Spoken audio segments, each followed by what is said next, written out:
السلام عليكم ورحمة الله وبركاته. أعوذ بالله من الشيطان الرجيم. بسم الله الرحمن الرحيم. ربنا آتنا في الدنيا حسنة وفي الآخرة حسنة وقنا عذاب النار. رب اشرح لي صدري ويسر لي أمري واحلل عقدة من لساني يفقه قولي. اللهم صل على سيدنا محمد وعلى آله وصحبه والحمد لله رب العالمين. I would like to welcome you all for this session of our continuous studies on the topic of resurrection and the hereafter. And the last few weeks we've been studying like different matters related to resurrection, and we will dive a bit more into it during this session. So just for reference, we are reading from the book The Words, The Sixth Truth, The Gate of Splendor and Eternity, the manifestation of the names of glorious and eternal. I will go to the paragraph where we stopped, but before I start reading, I just wanted to recapitulate or remind everyone where what we have been studying and where we left off last time, so that we can pick it up and then continue in the process of essentially understanding this important concept and trying to essentially be comfortable and really feel confident in our understanding of why the resurrection needs to happen, why do we need another type of creation, and why it is necessary that it should happen. So just kind of briefly, I just wanted to kind of cover some of the things that were already discussed, and then from there we can dive into the new topic. But for me, essentially this whole Sixth Truth essentially has been looking at how we experience the properties of this universe, and through this experience, how we can infer essentially the necessity of the resurrection. And the simplest, at least for me, the simplest way to try to understand this is through looking at my desires and my needs and my wants as I interact with this universe. I realize that this universe is transient. Anything that I experience, anything that I enjoy, does not last, and anything that comes into this universe must leave, and leaves me with it. So there is kind of this disconnect, or this apparent disconnect, or this apparent contradiction between my wants as a human being, as I experience this world, where I would like to grasp or grab anything that passes through it, and try to make these moments that we enjoy, and these moments that we take pleasure from, and we try to make them last as long as possible. And I think, like from the parable or from the last sessions, we gave the example of essentially taking snapshots or pictures of anything that we enjoy, because we want to hold on to these moments. We want to hold on to times of pleasure, or times of happiness that we experience in this world. We don't want them to leave. So this is what I see in my existence, is that or within me, within my experience of this world, is that I want things to last. I don't want them to be fleeting. While reality is that things are transient and things are temporary, and then anything that I take pleasure from quickly becomes pain of, like, it quickly leaves me, and then I'm left with this pain of separation and pain of not having the thing I want anymore. So then the question comes in is, how do I deal with this contradiction, this seemingly contradictory states of how the universe is? On one hand, it is wonderful in all aspects of it, yet it is transient, and on the other side of this coin is my existence, looking at my experience, where I don't want things to leave me. I don't want this experience that I have of this world to end. So I would like to be able to enjoy these things uh, um, essentially forever. Like I do not want these experiences to end. And so the question then is, how do we reconcile these two worldviews, or these two facets of my existence within me, and then and then the universe itself? And this is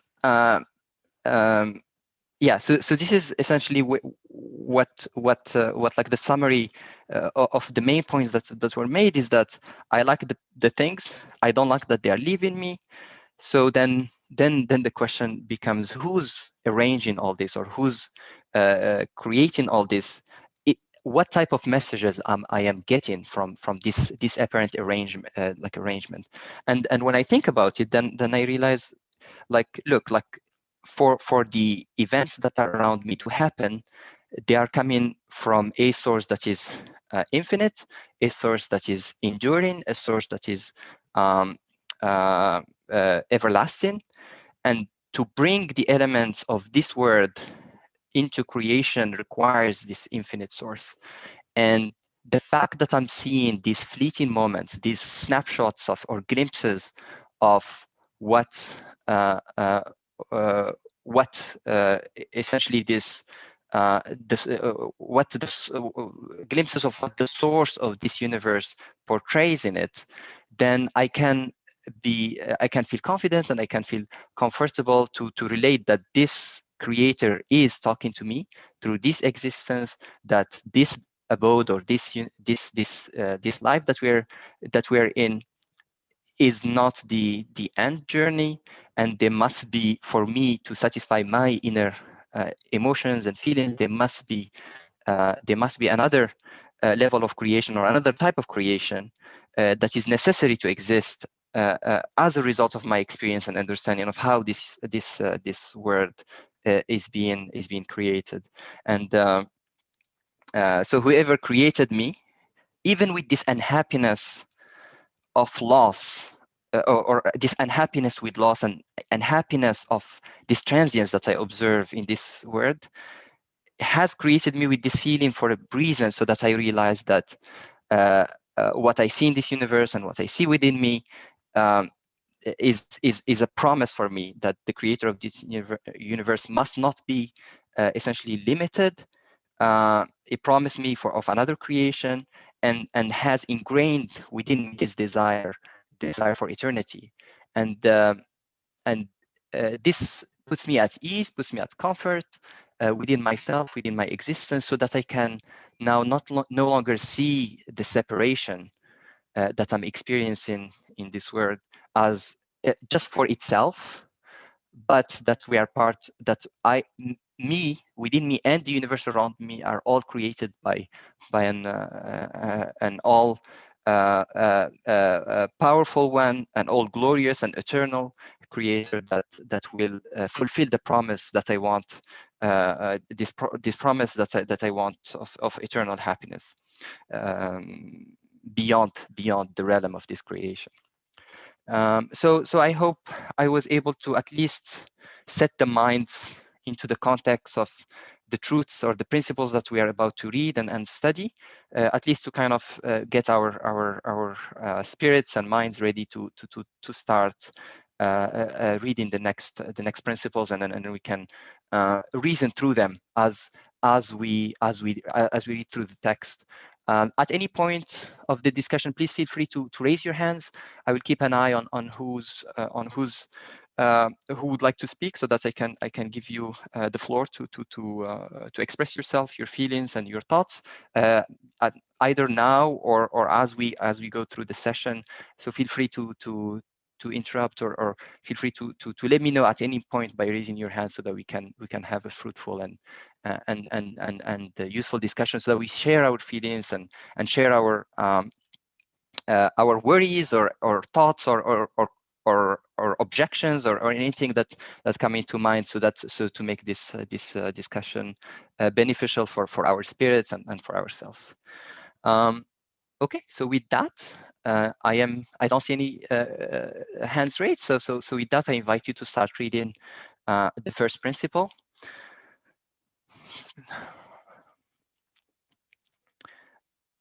So first principle: you will understand that this world does not exist for its own sake any more than does the caravanserai. It is impossible that it should assume this shape by itself. Rather, it is a well-constructed hospice, wisely designed to receive the caravan of beings that constantly arrive to alight before departing again.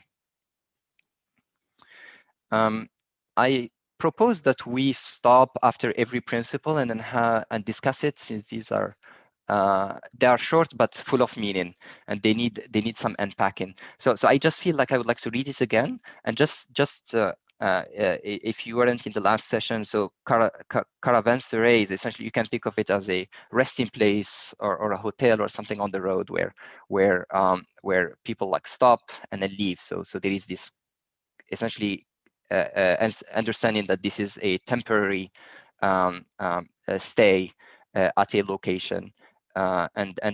For context, the author gave this parable, or this example, that we are all kind of passing through these caravanserais where you have display of infinite graciousness and display of multitude of adornment and so on, that show us the generosity and the gloriousness and of the host itself. So let me just read this principle again, and then I can pause to reflect on it again. You will understand that this word does not exist for its own sake any more than does the caravanserai. It is impossible that it should assume this shape by itself. Rather, it is a well-constructed hospice, wisely designed to receive the caravan of beings that constantly arrive to alight before departing again. So maybe I start on trying to unpack this, and in the meantime, you can think of your comments and suggestions as well. But the way I understand this paragraph is that looking at our existence, or looking into my experience in this world, where I see the beings come in and leave in. So just as an example, now we see the change of seasons. You see like how we went from a dead winter into a fully alive spring, into summer, where you see for example, trees and animals and so on, like completely come into life. And we don't have to limit it into the seasons, but even if we look at every moment or every instant of our existence, there is a continuous renewal of this creation, like day and night. From a moment to moment, you see that there is a continuous sustenance of and display of this of a creation that is in front of us. So we continuously see these snapshots of of uh, of uh, of creation that really cannot happen by themselves. So this is how I understand the part that says that this world does not exist of its own sake. This existence does not happen from within itself, uh, uh, but but rather it is being sustained. It is being given existence. It is impossible that it should assume this shape by itself. Um, just to kind of give examples to think about, this concept of inference is very important. Like while we reason through existence, and while we reason through trying to make sense of our lives, we do not have, so by using our senses, there is always this this important step where we look at what's around us, look at the properties, and use our senses and extended senses to try to derive information about what's around us in the universe, and then use that information to try to infer. And the simplest example that I can think of is if I was in a room where I was seeing, for instance, like water seeping from an adjacent or from a wall next to me, then I would assume that there is like a pool of water or some body of water on the adjacent, let's say, room that kind of gives off water so that I can see it. Similarly, if you even look at the physical world itself, we don't have experience of the smallest things in this world. Looking at like molecules, atoms, and what's within them, but we have a good understanding of how these things work and how they behave by observing the reactions or by observing the interaction of these things with our instruments or with our extended senses, let's call them. And by following a process of using evidence that is exposed to us, we can infer information about things that we don't see directly. And this is a very critical part of the teachings of the Quran, where we use our senses, we use our experience, our senses and our experience with this universe to try to infer the existence of something that is beyond it. Now, the author is saying in this first principle that by looking at the world itself and what it takes for it to exist, I can understand that the source of it is infinite. In order to make one, in order to grow one tree, the whole universe needs to come together to operate in a very, in a very like intertwined or very coordinated way to try to give existence to that tree. And I know from looking at the universe that everything is following a certain order, and that existence of the tree is not coming from itself. And by looking into this, I can infer that the existence of this world does not come from itself. It has to have a source that is not of the same nature of this world, that gives it existence. So this is my thoughts as far as resurrection is concerned. The same thing goes that me seeing and experiencing these various displays of a very creation that is happening, or various elements of this universe or this world that are happening, and the fact that I do not want them to go is a way for me to infer the existence of the eternal, the existence of the another type of creation that is necessary for me, given my experience of this world, that is necessary for me to exist, given my experience of this world, to resolve some of the contradictions that I'm experiencing from the transience of things versus the desire that I have within me to see permanence in things. So so this is my thoughts, or at least my first impressions on this paragraph. But I would love to hear, maybe there are other perspectives that I may have missed, or just to share your thoughts. So if you have comments, I would be really happy to hear them, at least on this first principle, before we proceed. So I'll just give it a second to give you time to react.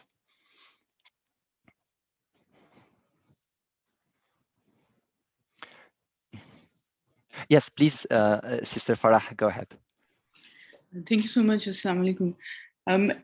I think same words for the or different words from this for the same sort of concepts that you were sharing is to think about a thing, not the wording being that the world does not exist for its own sake, is also I guess referring to the fact that matter itself is not eternal, or that it does not possess the ability or the quality of eternity. That if it were for its own sake, that means that in and of itself, it is self-sustaining and need to exist. Its existence is not contingent on anything else. So I guess and the fact that there is constant change and transition, and sort of no moment is the same. Just the way that you were describing, based on our inferences that we observe, we may not observe the actual sort of process taking place, but we observe at every given moment that something about that particular experience, that particular object, the particular state of that object has changed, while the object, when in its qualities seems to be consistent, its states continue to change. So this constant change and transition of the state of everything existing suggests, or we infer, that it itself does not possess the quality of eternity. So yeah, that's all. Thank you very much. It's really important point. Thank you for clarifying it, that the object or the material of this world is not a source for the eternal, or it's not eternal in itself. It does not display properties of eternity, yet I want eternity. So I have to at least think that whoever constructed this exhibition of this world has this property of permanence. Whoever is displaying these infinite treasures that I'm continuously being exposed to as I go through my like interacting essentially with the world, has this property of being eternal, or granting eternity.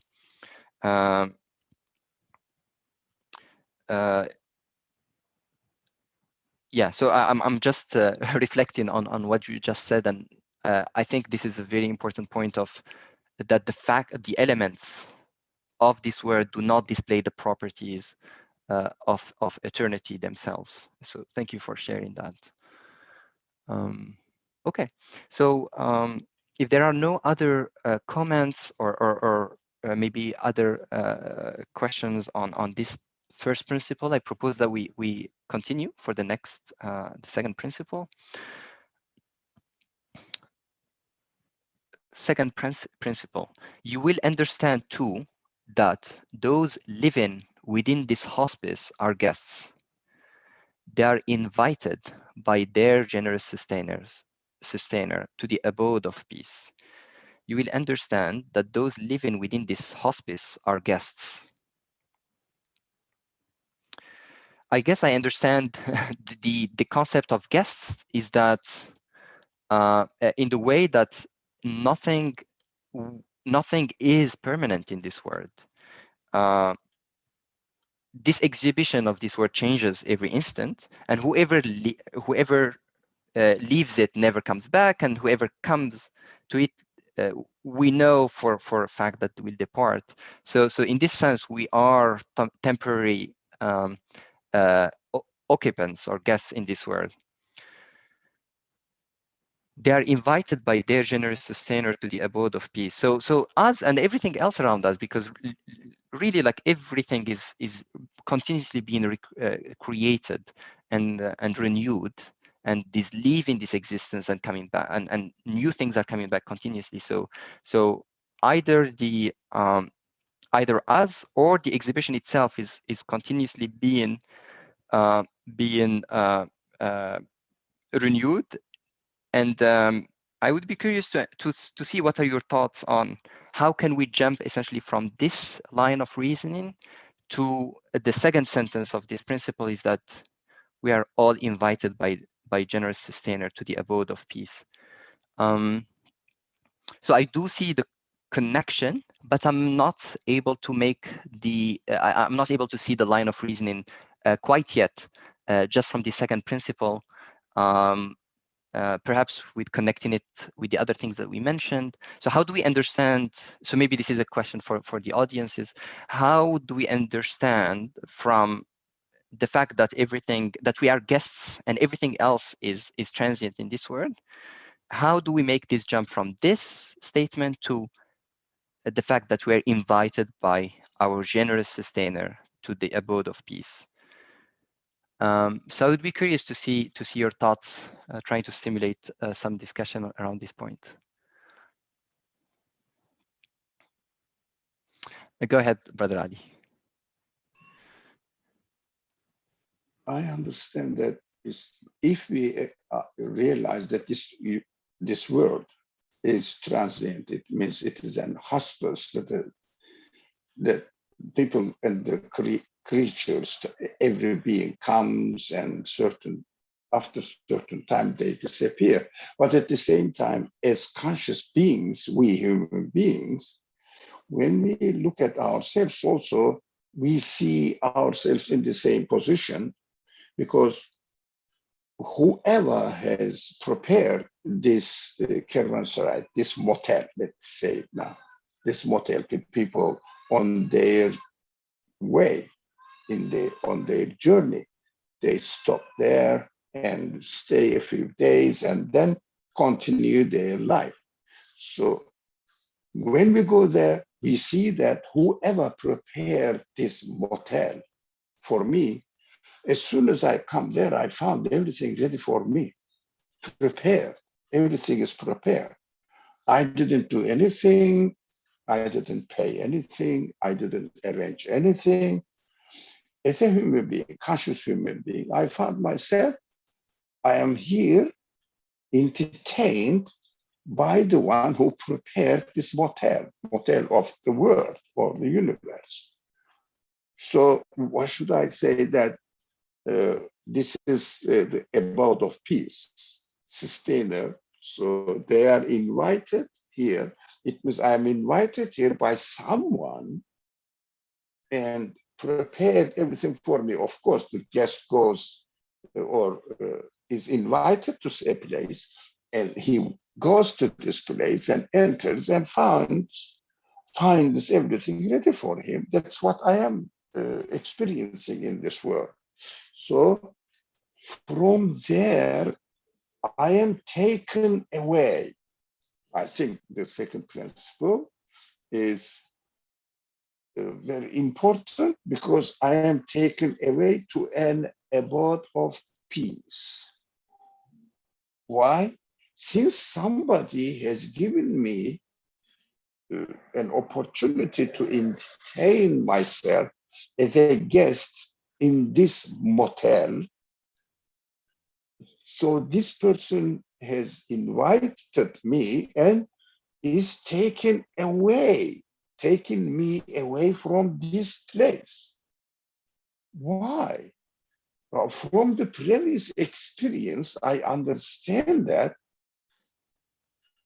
from the previous experience in this motel of the world, I understand that he's so generous.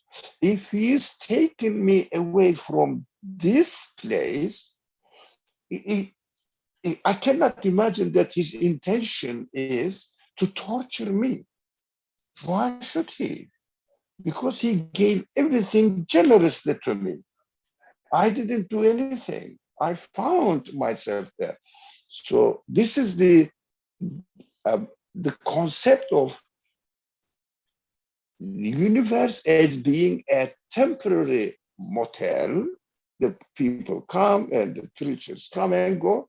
And also the conscious human beings experience in their life that they are treated like a guest, and everything is prepared for them before they arrive to the motel, and they are generously treated.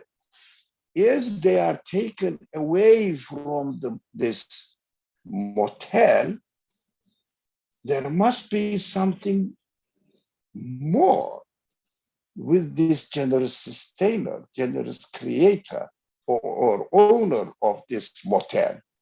There must be something better, because I see no reason why he should take me away and make me disappear or do something bad to me that I don't like it. So we have to pay attention to this aspect of it. Thank you. Thank you very much for helping me understand this this particular sentence from this principle. I mean, just to kind of summarize it from my perspective or my understanding is that the creator of this palace or this place is so generous from what I experience in this world. My expectation that as I get moved or invited or moved from this world and invited into the next abode or the next creation, I can only expect generosity from him as he showed and displayed for me, even for brief moments or temporary in a temporary fashion in this existence. He showed me his maybe names of generous and sustainer, and I can rest assured of his treatment of me in the next abode or the abode of peace, as the author calls it. So this helped clarify. Brother Adam, please go ahead. Yeah, thank you. Assalamu alaikum. But what's been said is really sufficient. Maybe I would just add something, though, that when I look at a motel in the experience we have here, just generally, right, like how we all see motels and caravanserais, nobody uses them now, but the analogy of a motel, which is applicable, may seem to be separated or independent from a journey that one is on, right? In other words, I'm going from where I am to New York or wherever, and on the way I find a motel, as though kind of, whatever's the best price, whatever's the best place, etc. But in this text, it seems to be connecting the two issues, saying that the motel is connected with the end journey, or connected with the journey itself, meaning it doesn't exist as an independent, separated place from the journey, from the final destination. The point here is to confirm the final destination, but how we see life and how we see motels are as though kind of independently existing, standing alone on their own virtues or something. But of course, here, based on this text, we should look at the motel and the journey and the arrival at the motel and the qualities of the motel as all coming in line in the same, from the same, of course, same source, but how would I put it? Not separated.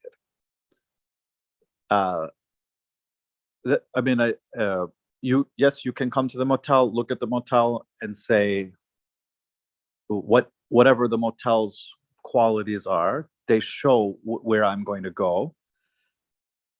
Yeah, I understand. I'm just trying to say that the motel idea, what we conventionally see is that they are cut off, separated, right? Because we find them to be based on separate qualities from the destination. For example, in general, when I find a motel, it may have nothing to do with the end journey. It has no idea, no consciousness of the end place I'm going. But in this motel that's being referred to, it is absolutely aligned with all aspects of my journey. I don't know if this makes sense or at this point, but this is just something that came to my mind, as far as also invited by their generous sustainer to the abode of peace. There is no, as was said, there's no formal invitation. There's no formal declaration. Although if you say revelation is the formal invitation, formal declaration, yes. But within the world itself, no explicit from the trees or something, or from the walls of the motel, but from the matching of my qualities, of my feelings, of my desires, and the perfect lining up of my needs. It's a formal declaration. I think you can say it's a formal invitation.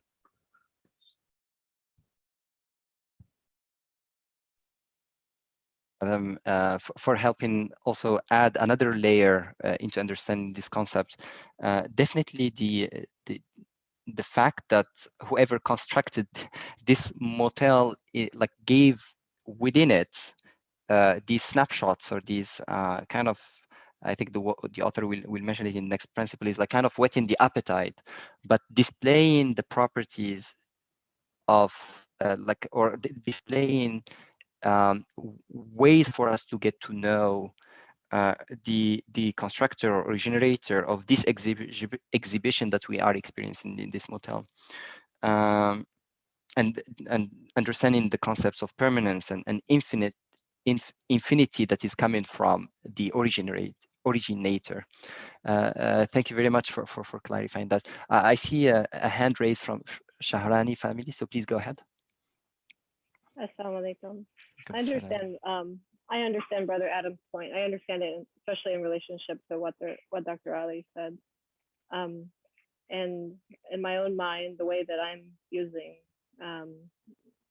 this text to confirm my experience is I'm starting from a place of first just within the world itself.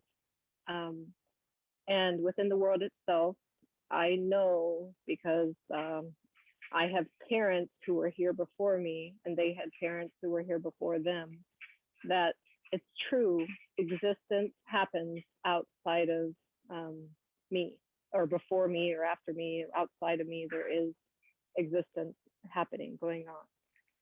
And then I think of the larger story, and if I think about where did the first human being, how did he get here, and did existence exist out before him, then yes, it's like, yes, of course, it had to have, there had to have been something that brought that first human being into existence.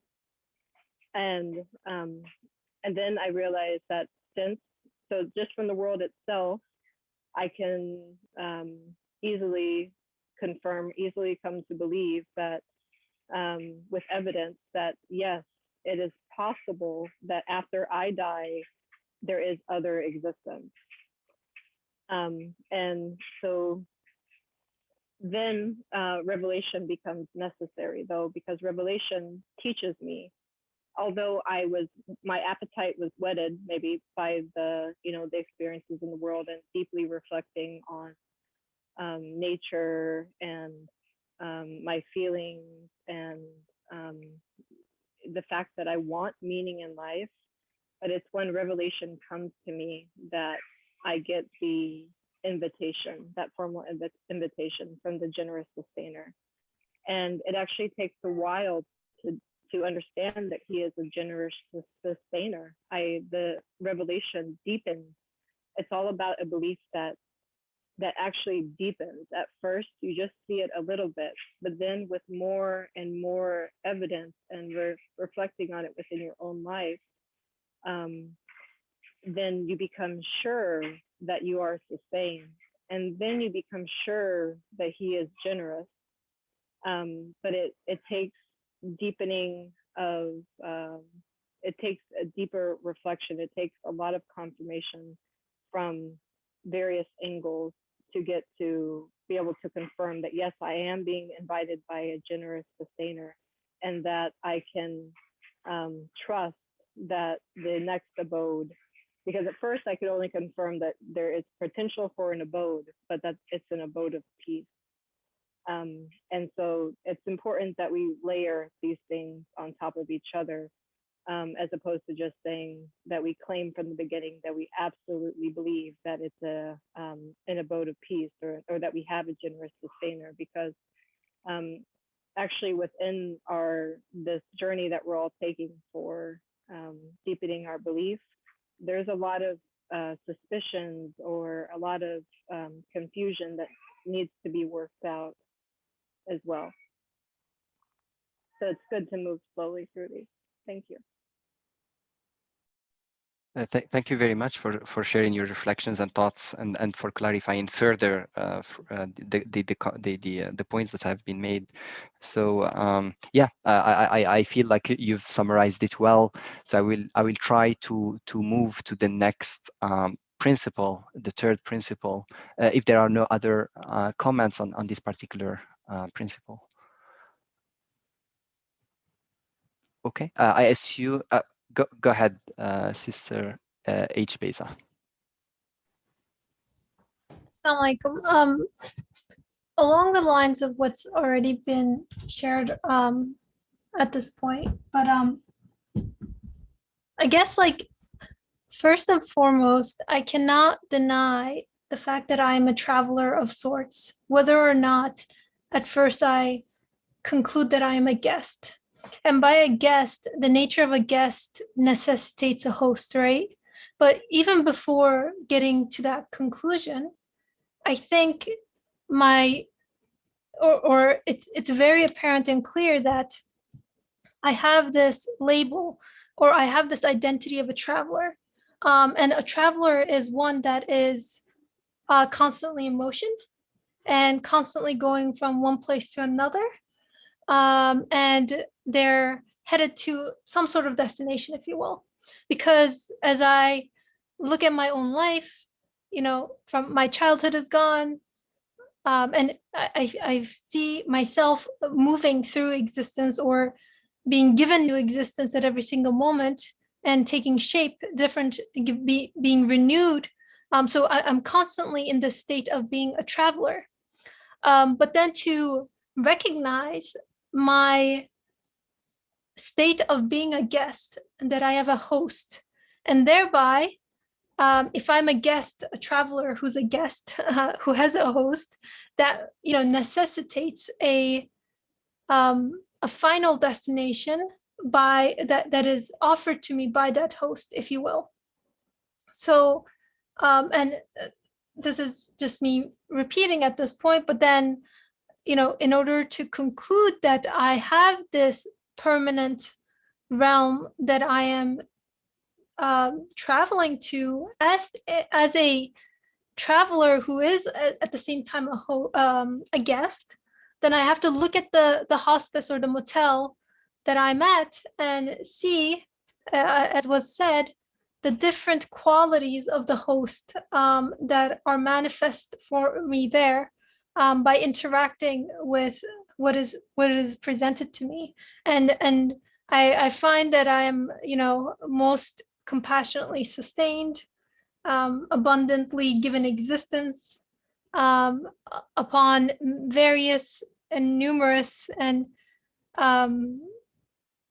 uncountable, really, human qualities that makes me conscious of my own reality, and conscious of the fact that I'm conscious and being able to decipher and detect and question the my own situation, really, as I kind of go through this. So I just want to just like take a pause on that, or just reiterate that point for myself, that just by nature of being a traveler, by nature of being a guest, necessitates a sort of a destination and a sort of a host.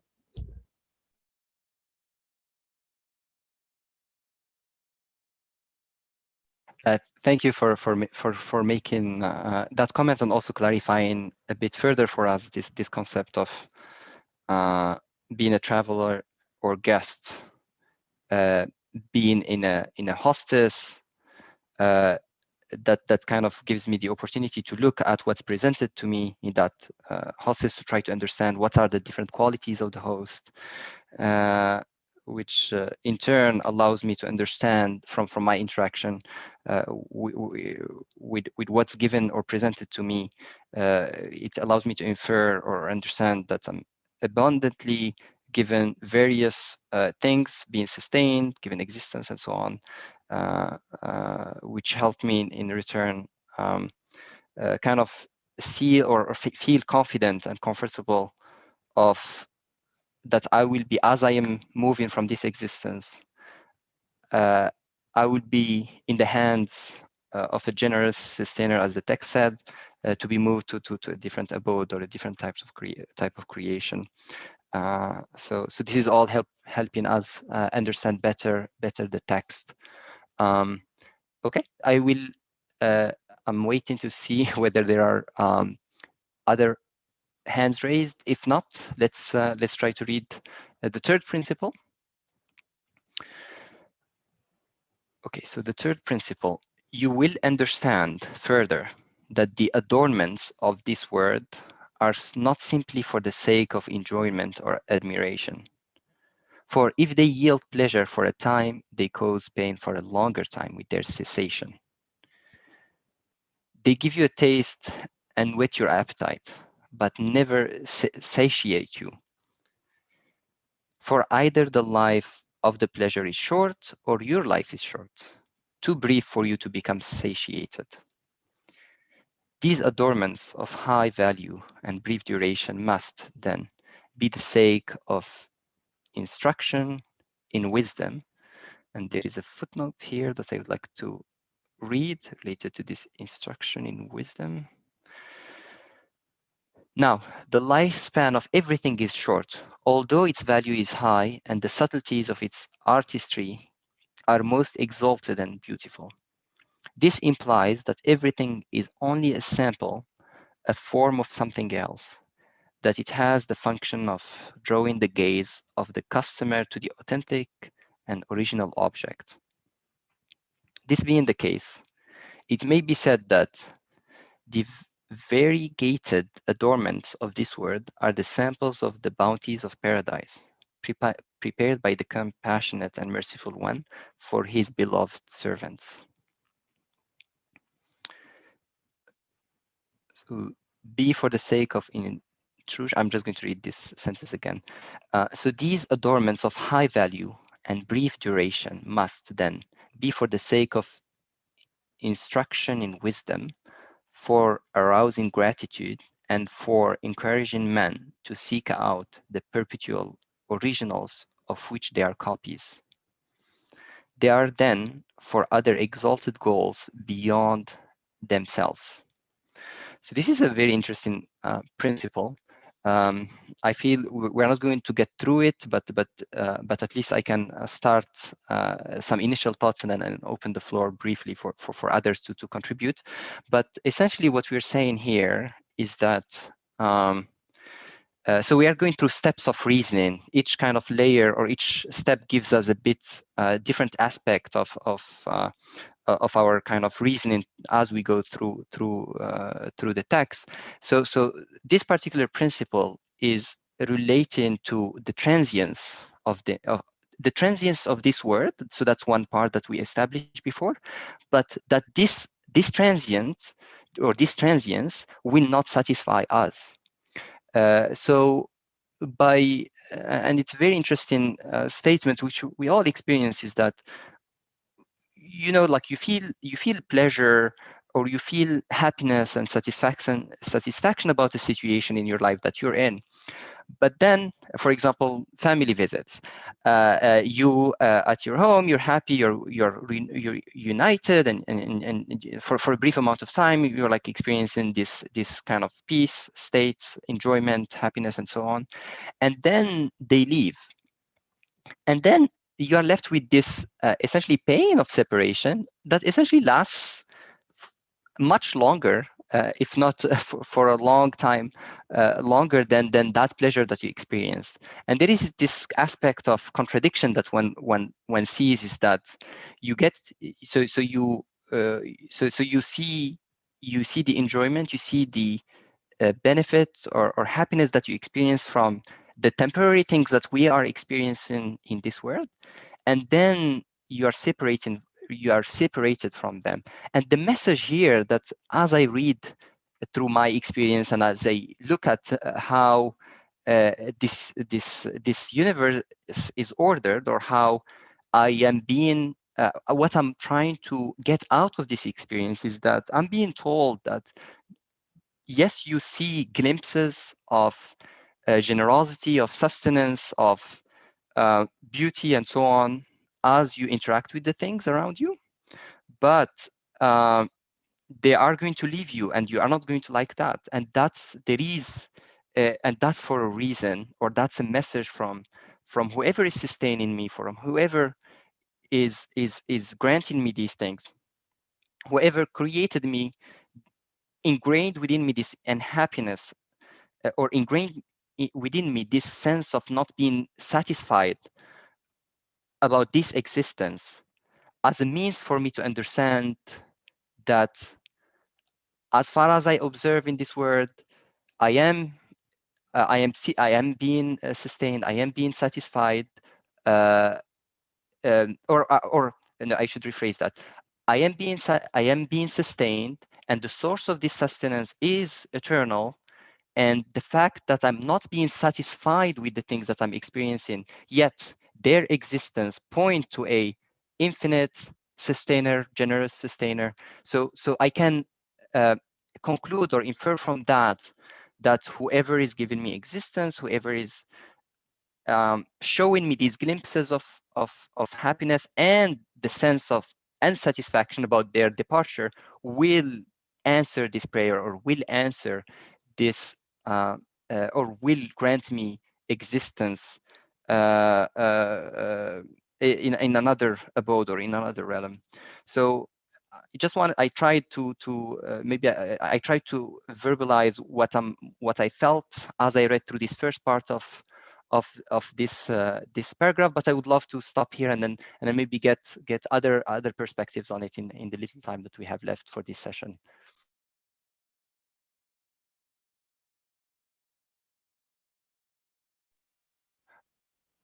Okay, I don't see other hands raised, so I will just continue trying to clarify myself a bit better.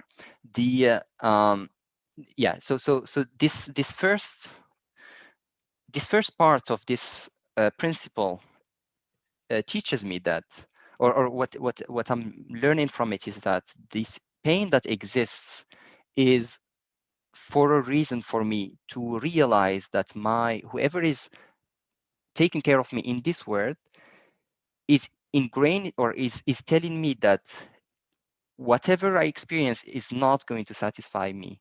And that's the message that I'm getting. I'm actually seeing Badr Ali is raised his hand. So please go ahead and help me understand this point better. Go ahead. Sorry. There are 3 points attracted my attention.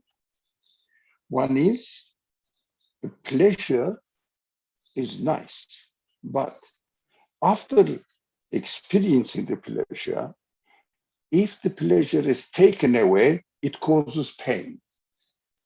So I have to sit and think. When I come here, of course, my parents take care of me. My food is ready with my mother, already loaded there, together with my mother, and perfectly adjusted to the needs of my body and also human feelings. I need compassion. My mother is already endowed with compassion. My father is taking care of my life requirements, and all the nature around me is prepared for me.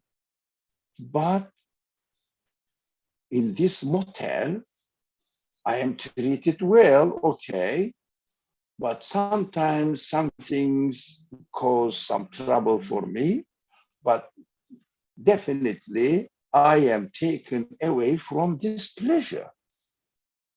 I'm giving that. I have to think about it. So I will interpret it as a normal thinking human being. Somebody is really letting me taste something as an appetizer, and then I don't get such satiated with it, because at the end I am not really fully satisfied, as I was given the qualities to expect that I need perfect, everything perfect and eternally. There is no such thing. So I understand that there is a mystery there that I have to think about it. So in the third point that drew my attention, there is something here going on, instruction in a wise way, teaching me, the one who is entertaining me here, this generous sustainer of the hotel or motel, the owner of the motel, has brought me here. I didn't come by myself.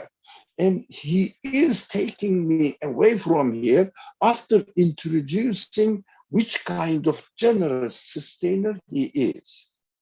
Then I understand that he is instructing something to me. So he is causing my feelings that I'm very, very happy. I, I am very grateful to what he has prepared for me, but I don't have the perfect satisfaction because he brought me to this motel with a desire to have a perfect satisfaction. But unfortunately, everything is taken away from me and they start causing pain. What does it mean? I should understand that I am just in a place in this motel as an exhibition hall. Everything is exhibited in front of me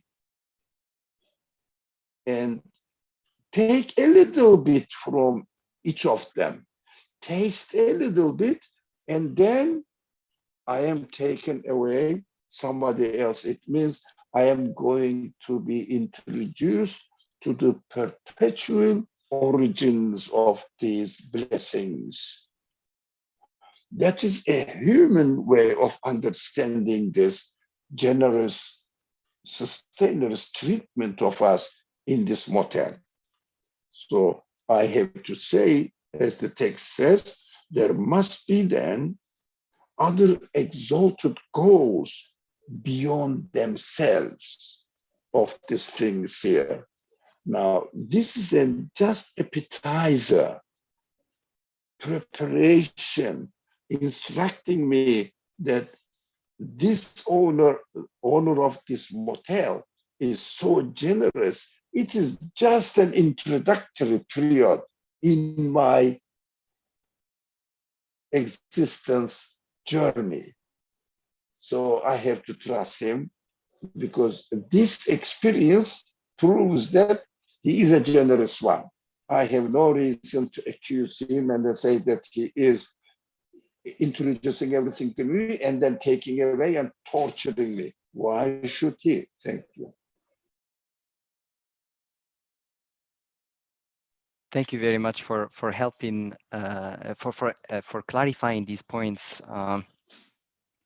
So the fact that yeah, kind of just briefly summarizing it and to try to make sure that I understood well your point. So essentially, pleasure is good, but this pleasure that I experience is taken away from me. There is a pain in there. That's a message for me that someone is telling me to kind of give me a taste of pleasures in this world, then take them away from me after showing me how generous this host or sustainer is, and it is a message or instruction for me to seek out the originals of this temporary exposure to his to these elements that I interact with or experience in this world.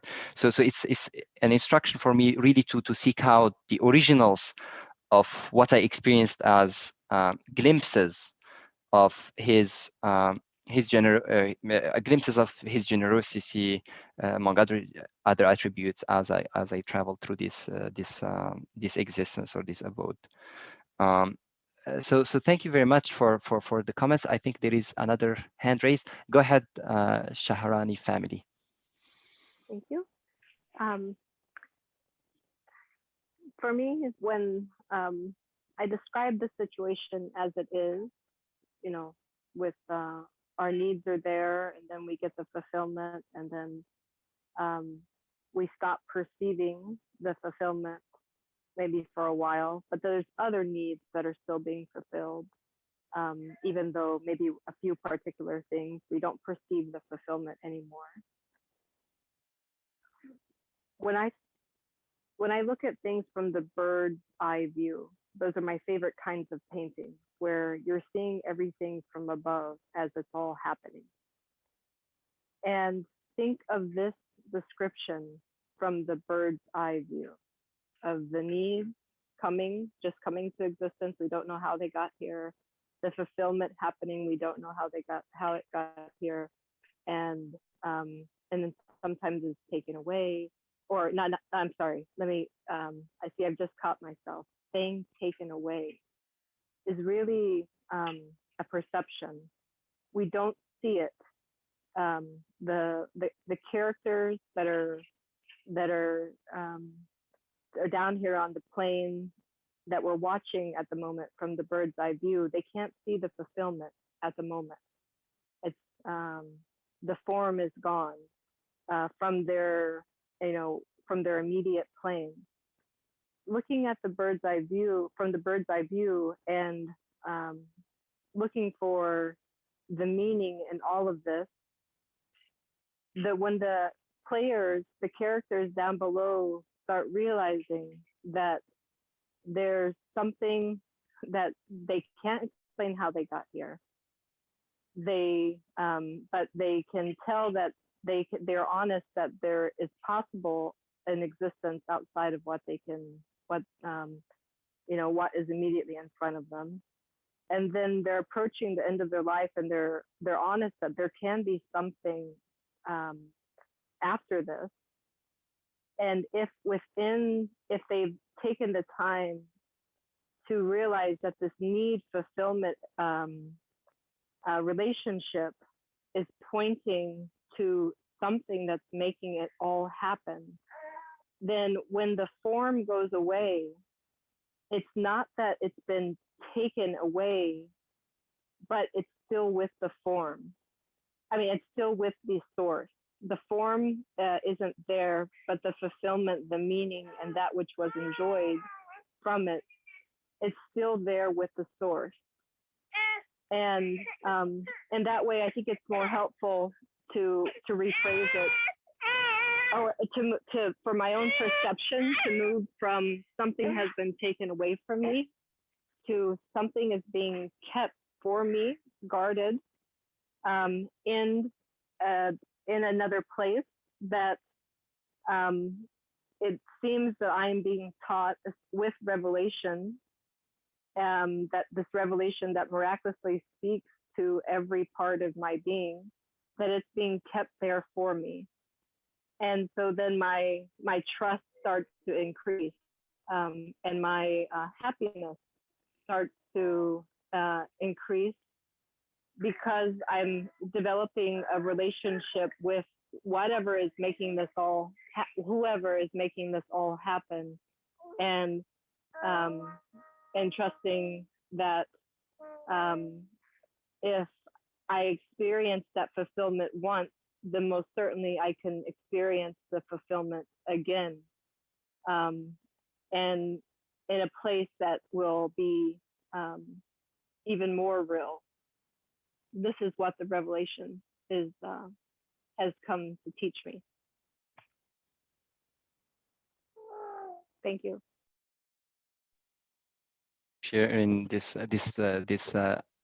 perspective that complements what we've been discussing, in the sense that as I experience things that are being taken away from me, I changing my perspective from thinking these are permanent separations to thinking that, or to changing the perspectives or the view that these are being presented to me to get to know my sustainer, and that wherever these things came from are going to an abundant source will guarantee that I get more of this type of experiences that I'm just getting mere glimpses of in this existence. So I will get more of these experiences in another place, and I can trust in him, as he demonstrated to me as I went through this existence, that I can trust his generosity, his